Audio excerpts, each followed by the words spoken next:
Battle of the Little Bighorn, commonly called Custer's Last Stand, stands as one of the United States' most significant defeats, marking a moment in history that isn't considered one of America's finest hours. The Battle of the Little Bighorn was one of the shortest battles.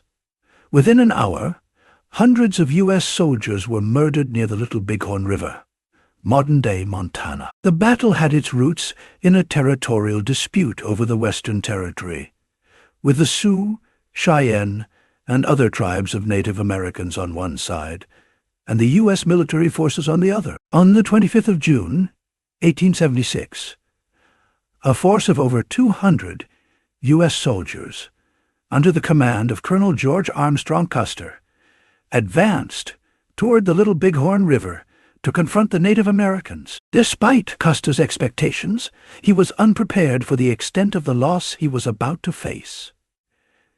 In reality, he never stood a chance against the Native Americans, who had assembled a larger army, hence the moniker Custer's Last Stand. Throughout the years, some have described this battle as a massacre, while others have labeled it a needless slaughter. However, it's essential to learn the historical background of the rift between both parties to understand the events leading to the Great Sioux War.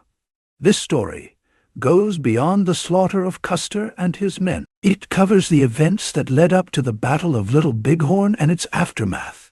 Hello there, lovely viewers.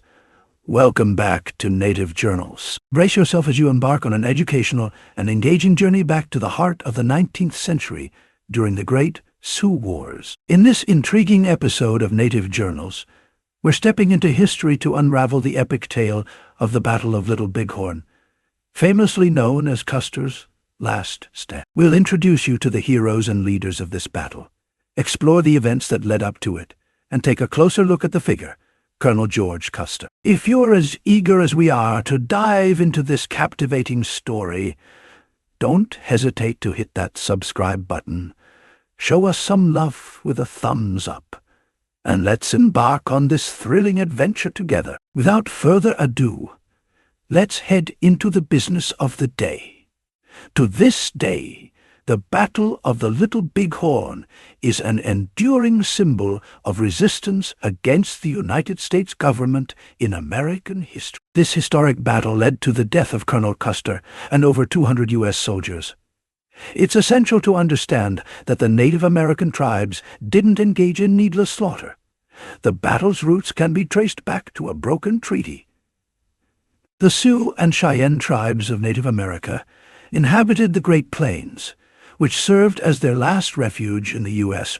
Before this, European settlers had colonized the country and seized control of most lands to the west. This led to some Native American tribes settling in the Great Plains before the Civil War. The Great Plains, which encompassed 10 modern-day states in America and 3 provinces in Canada, were known for their favorable climate and the presence of rocky mountains. However, after the Civil War concluded in April 1865, large parts of the country were ruins and suitable lands became scarce. In response, the U.S. government turned its attention to the Great Plains as a potential solution. They attempted to negotiate with Native American settlers, offering deals in exchange for their lands. However, most settlers rejected these offers as they would have to leave their home. Untold, the U.S. government built structures and railroads across the plains, setting the stage for an impending conflict between the Native Americans and the U.S. government. This led to resistance from the settlers, but the U.S. government responded by killing Native Americans. By the end of the 1860s, most Native American tribes were driven out of the Great Plains into Indian reservations. Some settlers settled in their new lands to avoid the same fate as the other Native American tribes. However, leaders of the Sioux tribe, Sitting Bull and Crazy Horse, resisted being confined to the Indian reservations. They believed the U.S. government wanted to move the settlers to the Indian reservations to exert control, which was true. the U.S. government responded to the Sioux leaders by destroying their means of livelihood. The Native Americans raised buffaloes for their daily activities and survival. They used various parts of buffaloes to create jewelry, construct homes, sew clothes, and act as food sources. However, the U.S. government eliminated hundreds of buffaloes in the region to establish its authority. This action escalated tensions and infuriated the Sioux leader. The government also carried out devastating and catastrophic attacks on the hunters and settlers who attempted to protect the lives of the buffaloes, regardless of their age or gender. In 1866, the U.S. government's actions provoked a violent response from the settlers, who captured and killed some U.S. officials responsible for these unnecessary killings. Tensions had reached a boiling point on both sides, leading to a significant conflict.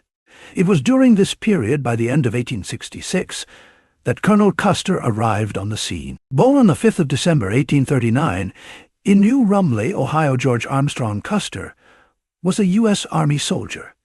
He participated in the First Battle of Bull Run and Gettysburg during the American Civil War. Throughout the war, Custer's rank advanced from cadet to major general. He demonstrated himself as a formidable warrior and leader, showcasing bravery and critical thinking skills. In 1866, Custer was promoted to the rank of lieutenant colonel, and he led hundreds of soldiers in battles against Native Americans during the ongoing conflict. He achieved victory in a battle against the Cheyenne village. During this engagement, Custer recognized that the ongoing conflict differed from fighting Confederate troops in the Civil War, as the Native Americans had a profound understanding of how to use the plains to their advantage. Although Custer's forces won the battle, the Native American settlers' familiarity with the terrain made it challenging for Custer's army, and they presented formidable opponents due to their speed and knowledge of the land. To end the conflict, the U.S. government entered a treaty called the Treaty of Fort Laramie in 1868. This treaty granted the Sioux tribal lands encompassing the Black Hills, a region in modern-day South Dakota. It was a mutually agreed-upon accord between the United States and Native American tribes, granting the Native Americans authority over territories in South Dakota, Wyoming, and Nebraska. The treaty also allowed the U.S. government to breach the agreement, including white people. In 1874, a military expedition led by Lieutenant Colonel Custer was dispatched to construct a fort in the Black Hills region. However, instead of establishing a fort, they stumbled upon gold in the Black Hills. According to the 1868 treaty, they had no right to claim these lands, as it was within the Sioux reservations. Custer reported this discovery to the U.S. government, and in response, they attempted to negotiate the purchase of the Black Hills. However, the people of the Sioux reservations declined to sell the land, considering it sacred and refusing to part with it. While this wasn't Custer's initial encounter with Sioux leaders, as in 1873, he confronted the Sioux army led by Sitting Bull and Crazy Horse during the Northern Pacific Railroad survey. A significant turning point came in 1876. The U.S. government, frustrated by their inability to remove Native American settlers and claim the Black Hills, issued a controversial order that violated the earlier treaty. This order, issued on January 31, 1876, required all settlers to return to the Indian reservations initially designated for them. The U.S. government assigned Custer to relocate the Native Americans back to the reservations. However, this order triggered a strong reaction among settlers in the Black Hills region and those within the Indian reservation. This backlash led to the leaders of the Sioux tribes preparing for battle, and thousands of settlers from beyond the Black Hills joined their cause. The Indian warriors eventually established a camp along the banks of the Little Bighorn River. The Sioux leaders, Sitting Bull and Crazy Horse, gathered a formidable army prepared to go to war against the U.S. government. Natives from various regions of the Indian reservations united in March 1876 to resist the U.S. government and reclaim the lands taken from them. Observers noted that the native army was one of the largest they had ever witnessed. The warriors were motivated by a desire for revenge for their losses and freedom from U.S. government control. However, to ensure their victory in the upcoming battle, they strategically separated and positioned their military camps close to each other around the Little Bighorn River. With a total of around 7,000 warriors, there were at least 7 camps in this region. The Cheyenne tribe was located to the north, the Sioux to the south, the Hunkpepans, a tribe under the Sioux to the southernmost part of the region, and the Sanak Brule, Kanju, Sante, and Oglala tribes were positioned between them. These warriors were also armed with 5 Arapaho warriors on their side. In addition to their traditional weapons, such as bows, arrows, and tomahawks, the Native American warriors were equipped with Winchester, Henry, and Spencer rifles. Aside from being a war chief, Sitting Bull was recognized as a medicine man. He performed rituals to ensure his victory in previous battles. In preparation for the upcoming fight with the U.S. government, Sitting Bull performed the Sundance Ritual, an annual sacred ritual by Native American men. The purpose of this ritual is to establish a connection with deities beyond the physical realm. However, the ritual takes an unusual form, as the man performing it inflicts pain upon himself. Sitting Bull performed the Sundance Ritual in the Rosebud River Valley by painting himself yellow. This represented the sun. During the ritual, he tore open his arm and cut out 100 pieces of his flesh, causing him to bleed until he lost consciousness. This extreme act was intended to seek spiritual guidance from the deities and take a glimpse into the upcoming battle. After waking up, Sitting Bull and his men danced continuously for 2 days as a form of reverence to the deity. As a result, Sitting Bull had a vision in which the soldiers and horses of the U.S. Army lay lifeless on the ground, indicating victory for the native tribes. However, the vision also came with a warning. Well, none of the soldiers should take anything from fallen comrades, as doing so would bring calamity upon the entire Native American community. This warning was taken seriously by the people, but Sitting Bull's vision provided them with courage and alleviated the fear among the warriors. Significantly, the Sitting Bull Sundance is still practiced to this day to honor Sitting Bull's legacy. In June 1876, upon learning about the Native American warriors, the U.S. government dispatched groups of soldiers, including Custer and his men. Their mission was to confront the native warriors, apprehend their leaders, and compel the remaining Native Americans to return to the designated reservations. Alongside Custer, the troops were under the command of General Alfred Terry and Colonel John Gibbon. Due to Custer's familiarity with the terrain in this region, he could quickly locate the native warriors. Consequently, he and his soldiers advanced on the main U.S. Army. Custer's initial objective was to conduct surveillance of the Little Bighorn region to pinpoint the Native American warrior camps. The plan was to catch them off guard and initiate a surprise attack, minimizing their chances of putting up a strong defense. On June 25th, Custer successfully identified the locations of their camps and immediately sent a message to the U.S. Army requesting reinforcements. The leaders of the U.S. Army instructed Custer to have his men encircle the native camps while awaiting backup. However, upon observing the layout of the Native American camps, Custer decided to launch an unexpected assault. He began by engaging and killing the few native individuals he encountered along the way, which provoked the native people. Custer led a force of over 600 soldiers into the head-on battle. He carefully organized his troops into 4 groups, each with specific tasks. The first group, relatively more minor, with about 50 soldiers, was entrusted with the vital responsibility of securing the supply train point, thus ensuring the continuity of logistical support. The second and third groups, each consisting of a substantial number of soldiers, were under the command of Colonel Frederick Benteen and Major Reno. These soldiers were tasked with initiating a devastating attack from the southern flank of the Little Bighorn region and preventing the Native American forces from escaping the area. Custer's well-thought-out division of troops was integral to his strategy for confronting the conflict at Little Bighorn. Recognizing the need for comprehensive tactical awareness, Custer dispatched Benteen to conduct thorough scouting toward the southwest region.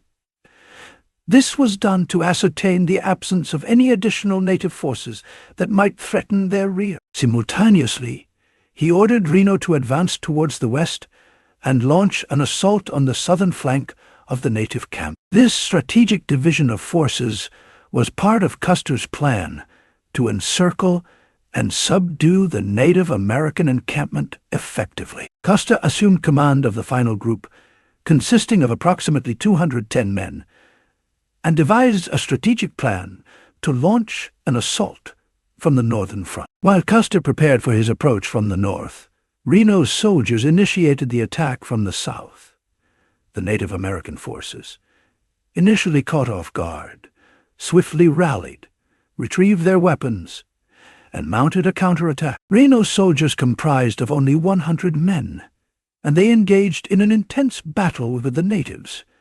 A notable figure among the native warriors, White Thunder, led his fellow tribe members to fight against Reno's soldiers. They skillfully maneuvered, encircling a small hill behind the American soldiers, pressuring their flanks. Crazy Horse, the renowned Native American leader, arrived at swiftly with reinforcements, significantly boosting the morale of the native forces. This unexpected reinforcement provided a critical advantage to the Native Americans and intensified the battle at Little Bighorn.